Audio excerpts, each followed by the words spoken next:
Olá, gente, bom dia. Hoje a gente vai falar sobre seletividade e restrição alimentar, né? Falar sobre o que essa característica, que geralmente está presente em pessoas que têm diagnóstico de TEA, podem afetar a vida dessas pessoas, né? Geralmente, a seletividade e a restrição se caracterizam por preferência por sabores e texturas, pode apresentar também náusea ou desconforto para algum alimento, pode ter também dificuldades na modificação da consistência e dos sabores que são ofertados em casa, e também dificuldade de receber diferentes texturas, inclusive no mesmo prato. Além de manias de cor, por exemplo, eles podem querer comer alimentos sempre da cor amarela, né? Porque ele acabou se acostumando com aquela cor. E aí a gente pode dizer, Roberto, e o que será que causa seletividade alimentar? Muitos pais geralmente acreditam, provavelmente vou levar no fone, ele vai fazer exercícios e vai ficar tudo bem, mas não. A seletividade alimentar não está associada à fraqueza da musculatura, né? Muito menos na falha da função da musculatura. Essa seletividade está associada a outros aspectos que a gente vai ver, mas não são a causa da seletividade alimentar. Então vamos lá. Então qual seria a origem de fato, né? A origem é bem diversa. Geralmente pode estar associada a questões neuromusculares, pode estar associada à rotina e hábitos, pode estar associada a questões sensoriais, né, que geralmente é isso. São várias características que podem causar essas alterações sensoriais. Pode estar associadas também a comportamentos e também a alergia. Agora vamos falar sobre os aspectos básicos necessários para que uma alimentação aconteça de forma eficiente. Por exemplo, a postura durante a alimentação, é preciso estar sentado, né, em uma cadeira de altura suficiente para que os pés da criança não fiquem balançando. Qualquer coisa, se for uma cadeira alta, pode colocar um apoio para que os pés da criança fiquem apoiados, coluna ereta, dentro das possibilidades, né? É claro que a gente sabe que no dia a dia nem sempre é possível ficar perfeito. Utensílios da alimentação, por exemplo, colher, para não utilizar colheres grandes demais ou pequenas demais, que aí dificulta. Copos, canudos, tem que usar adequado de acordo com o que a criança já consegue realizar. E também com relação aos hábitos orais que a criança pode ter, que também podem atrapalhar essa questão da aquisição de uma alimentação mais saudável e balanceada. E agora vamos passar para as dicas de como adicionar um novo alimento. Primeiramente, a gente foca nas aproximações sucessivas, né? Através do cheiro, da cor, da aparência, da consistência, textura e sabores, né? Salgado, doce, azedo, amargo, cheiro e temperatura também. Ou seja, todos esses aspectos eles influenciam nessa restrição e nessa seletividade alimentar que a pessoa com TEA pode ter. É importante também que a gente crie um ambiente de conforto, um momento prazeroso na hora da alimentação, porque não adianta você estar comendo muito apressado ou trazer um alimento que não tem uma aparência muito boa, né? E também ir no ritmo da criança para evitar causar traumas, porque, por exemplo, se você tenta forçar a barra, forçando a criança a comer um certo alimento, isso pode acabar traumatizando a criança e assim fazendo com que ela não queira esse alimento por mais um motivo, neste caso, o trauma.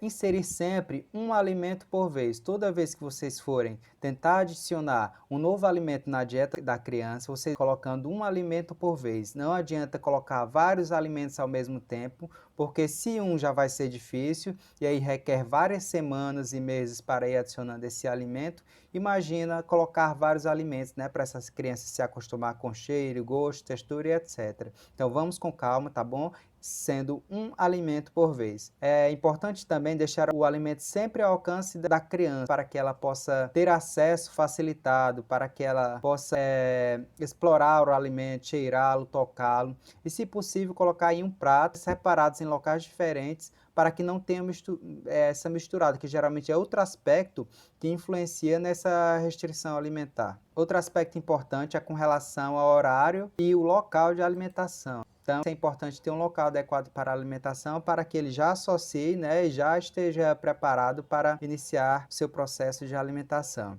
Se possível, criar experiências com essa criança relacionadas a estar com o alimento, né? Brincar com o alimento, até fazer receitas com esses alimentos, por exemplo, uma salada de fruta, deixar ele brincar, cortar frutinhas, se tiver uma faquinha de brinquedo. É importante também, na hora de inserção de um novo alimento, eh, deixar esse alimento o mais próximo possível da criança, mas também sem exagerar. Porque vocês devem saber que, em alguns casos, se você colocar o alimento perto da criança, às vezes a 1 metro de distância, só de ela ver, ela já tem ânsia de vômito, né? Já quer vomitar. Então, quando for fazer essa aproximação, coloque uma localização que ele consiga ver esse alimento, é claro, mas não cause esse disparo da ânsia do vômito. Outra dica interessante é você aproveitar o que a criança já consegue comer, né, a preferência dela, e inserir alimentos, né, em quantidade mínima, pequeno mesmo, pedaços bem pequenininhos, com sabores semelhantes, né, cores parecidas, para que a criança possa ter essa experiência mínima, né, nesse primeiro momento, com alimentos que ela já come. Por exemplo, você pegar uma maçã e colocar a cenoura, né, que tem uma consistência parecida, temperatura parecida. Então, vocês vão fazendo essas experiênciazinhas, mas no início, como sempre, colocando pedaços pequenos, né, para ir realizando essa aproximação sucessiva. E também vocês podem fazer combinados. Por exemplo, outro caso que eu cito muito, era um paciente que bebia o suco dele apenas na mamadeira e dificilmente aceitava qualquer outro alimento, né?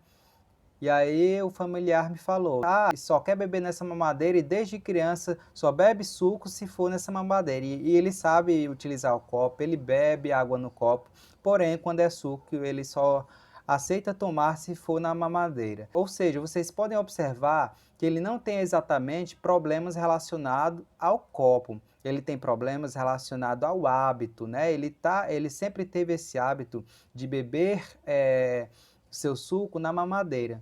Então a gente precisa ir aos poucos, familiarizando a criança com a mamadeira e aí fazer o combinado, né? Por exemplo, você pode pegar um pouco do suco, colocar no copo e combinar com ela. Você quer a mamadeira? Então beba esse pouquinho de suco que tem no copo. E aí, geralmente acontece da criança querer tomar, né, o que tem no copo para poder finalmente beber o que tem na mamadeira. E aí você pode ir aumentando aos poucos a quantidade de suco que você coloca no copo. E aí, com o tempo, a tendência é que ele vá se acostumando, né, e vá seguindo esse combinado de beber primeiro no copo para depois beber na mamadeira. Outra dica importante nessa inserção de novos alimentos na dieta alimentar da criança é a utilização do simbolismo, né? Antes de ir diretamente colocar na dieta da criança esse novo alimento, você pode também simbolizar essa inserção em um brinquedo. E aí vocês podem utilizar brinquedos, né, que tenham boca, né, que possam simular esse alimentar-se, se comer. E aí vocês podem ir junto com a criança, alimentando o bonequinho. Primeiro você vai lá e alimenta, né? Dá o alimento na boca do boneco. É importante sempre, né, comemorar. E como eu falei nas dicas anteriores, né, você pode colocar um alimento que a criança gosta, junto com o alimento que você está tentando inserir. Assim que possível, né, depois que ofertar primeiro ao bonequinho, você pode também ofertar à criança. Mas lembrando sempre de não forçar, né? Apenas dar a oportunidade dela querer fazer igual ao boneco, mas não forçar. Primeiramente, você faz isso, né, utilizando o boneco e utilizando, por exemplo, frutas, alimentos de brincadeira, né? Que aí vocês podem ver o exemplo aqui na foto que eu estou colocando. Aí aos poucos vocês podem ir adicionando também os alimentos reais, né? Porque aí facilita essa adaptação, essa percepção da criança de que é possível sim um novo alimento ser adicionado e que dentro dessa confiança, né, de que ele vai ser respeitado no momento dele, vai dar tudo certo.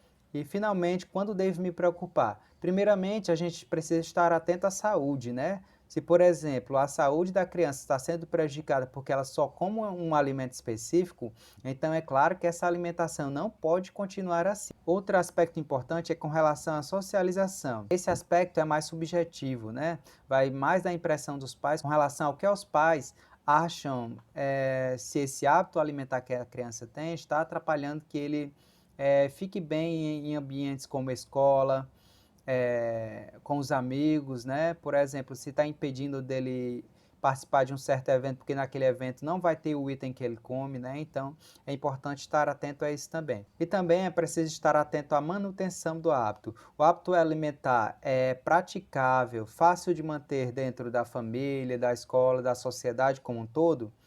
Um exemplo que ocorre bastante são famílias solicitando em redes sociais que empresas que alteraram o formato de um certo biscoito voltem ao formato original, porque seu filho só comia aquele alimento porque tinha aquele formato. Então isso não é praticável a longo prazo, né? E nem sempre um local vai alterar por causa de uma pessoa. Então é preciso estar atento a esses critérios quando a gente for considerar se essa questão, essa seletividade, essa restrição alimentar é de fato prejudicial ou não à pessoa, à criança autista, tá bom? Espero que tenham gostado. As outras dúvidas vocês podem tirar no grupo, tá certo? E era isso, até a próxima.